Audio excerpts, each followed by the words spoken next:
పవన్ కళ్యాణ్ గారు మహా సంతోషంలో ఉండగా నిజంగా ఆయనకైతే కనుక చేదు వార్త అని చెప్పాలా. ఏంటంటే కనుక పవన్ కళ్యాణ్ గారికి నోటీసులు వచ్చాయి.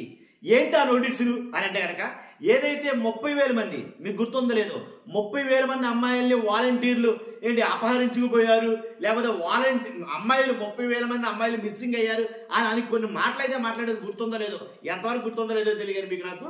కాబట్టి ఆ దాని విషయం అయితే కనుక కోర్టు నోటీసులు పంపింది పవన్ కళ్యాణ్ గారికి.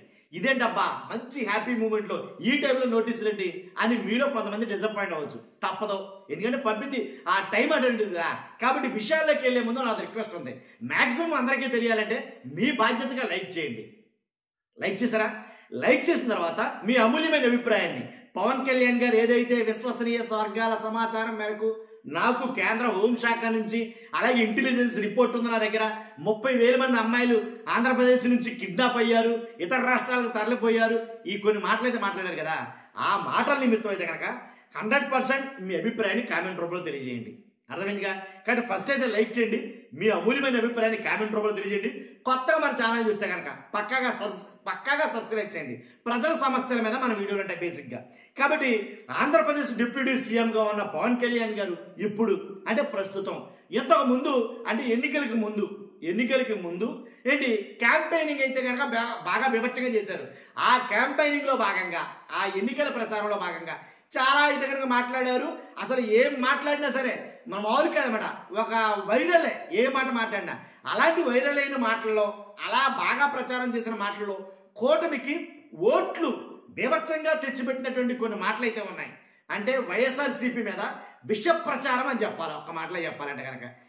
కాబట్టి అలాంటి ప్రచారం చేయడంలో ఆరుతేరిపోయారు ఆ విషయంలో అన్నమాట చెప్పాలి. ఎందుకంటే ఏదైతే వైఎస్ఆర్సీపీ హయాంలో, జగన్ గారి హయాంలో 30,000 మంది అమ్మాయిలు మిస్సింగ్ అయ్యారు. ఎలా అంటే కనుక ఒక ప్లాన్ ప్రకారంగా, ఒక పక్కాగా, ఒక పద్ధతిగా అయితే కనుక మిస్ అయ్యారు. అది ఎలా అంటే కనుక వాలంటీర్లు ఒక డేటాను సేకరించారు. ఏపీలో వాలంటీర్లకి అధికారాలు ఇచ్చిన తర్వాత వాలంటీర్లు వెళ్ళి ఇల్లు డోర్ కొట్టి వాళ్ళ డేటా అంతా తీసుకునేవారు. ఆ కుటుంబంలో ఎవరెవరు ఉంటున్నారు, ఇంటి పెద్ద ఎవరు, తర్వాత ఆయన ఏం చేస్తాడు, తర్వాత ఎంతమంది పిల్లలు, వాళ్ళు ఆడపిల్లలు ఎంతమంది, ఆడపిల్లలు ఏం చదువుకుంటున్నారు, వాళ్ళ బ్యాక్గ్రౌండ్ ఏంటి, వాళ్ళ సంపాదన ఏంటి, అలాగే ఒక్కతే కూతురా కాదా ఏంటి, వీళ్ళు ఎలాంటి పరిస్థితుల్లో ఉన్నారు, ఇలాంటి డేటా అంతా కూడా సేకరించారు.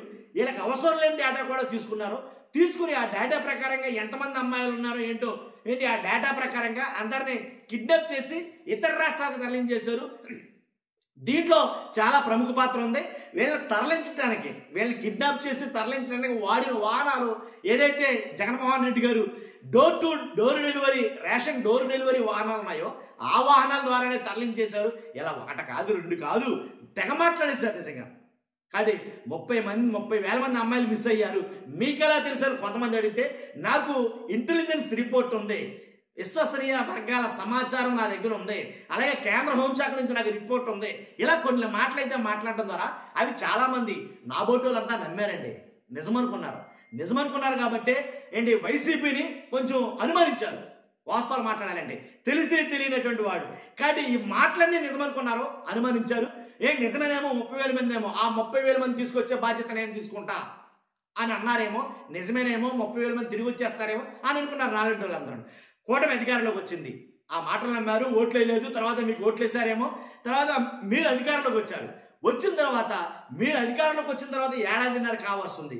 ఏరి 30,000 మంది అమ్మాయిలు లేరుగా, రాలేదుగా. మరి ప్రభుత్వం ఇప్పుడు ఏం చేస్తుంది? ఏదైతే అప్పట్లో వాలంటీర్లు కొద్ది గొప్ప కొంతమంది వాలంటీర్లకి పౌరుషం వచ్చి, కోపం వచ్చి ఆ వాలంటీర్లు ఏం చేశారంటే ఆ వాలంటీర్లు కొంతమంది కేసులు పెట్టడం జరిగింది.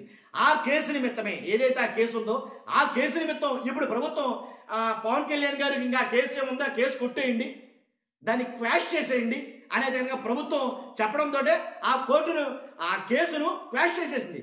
ఆ కోర్టు కొట్టేసింది ఆ కేసుని. కానీ జడా శ్రవణ్ కుమార్ ఎవరైతే ఉన్నారో లాయర్, అడ్వకేట్, ఆయన ఆ కేసుని మరలా రీఓపెన్ చేయించాడు.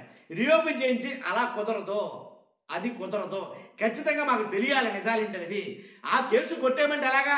పవన్ కళ్యాణ్ గారు అన్నారు కదా 30,000 మంది అమ్మాయిలు మిస్ అయ్యారని, అదేంటో తెలియకుండా కేసు కొట్టేస్తే దానికి అర్థం ఏంటి అని అనేసరికి కోర్టులో పిటిషన్ దాఖలు చేశాడు. ఆయన పిటిషన్ దాఖలు చేసిన తర్వాత ఇప్పుడు ఏం చేసింది కోర్టు, ఆ పిటిషన్ స్వీకరించి ఆ కేసుకు నెంబర్ ఇచ్చి దాన్ని విచారించమన్నారు. అందువల్లే పవన్ కళ్యాణ్ గారికి సమన్లు అయితే కనుక వచ్చాయి. అది విషయం. కాబట్టి ఏదేమైనా మనం ఏదో మాట్లాడేసాం, అయిపోయింది, అదంతా ఉత్తుగా మాట్లాడేసాం, మనం ఏదో పబ్బం గడుపుకుంటా మాట్లాడేసామంటే కుదరదు. ఎందుకంటే ప్రతిదీ అందరూ చూస్తున్నారు, అందరూ నిశ్చితంగా పరిశీలిస్తున్నారు.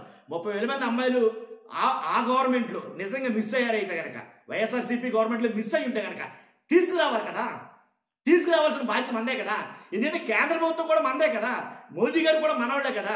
కాబట్టి ఖచ్చితంగా అసలు 1 నెల 2 నెలలు వచ్చేది ఈ బాటికి. అసలు అలాంటిది నెల కాదు, 2 నెలలు కాదు, సంవత్సరం కాదు, సంవత్సరంన్నర వస్తుంది, ఇంకో 4 సంవత్సరాలు అయినా రారా ఆ 30,000 మంది అమ్మాయిలు?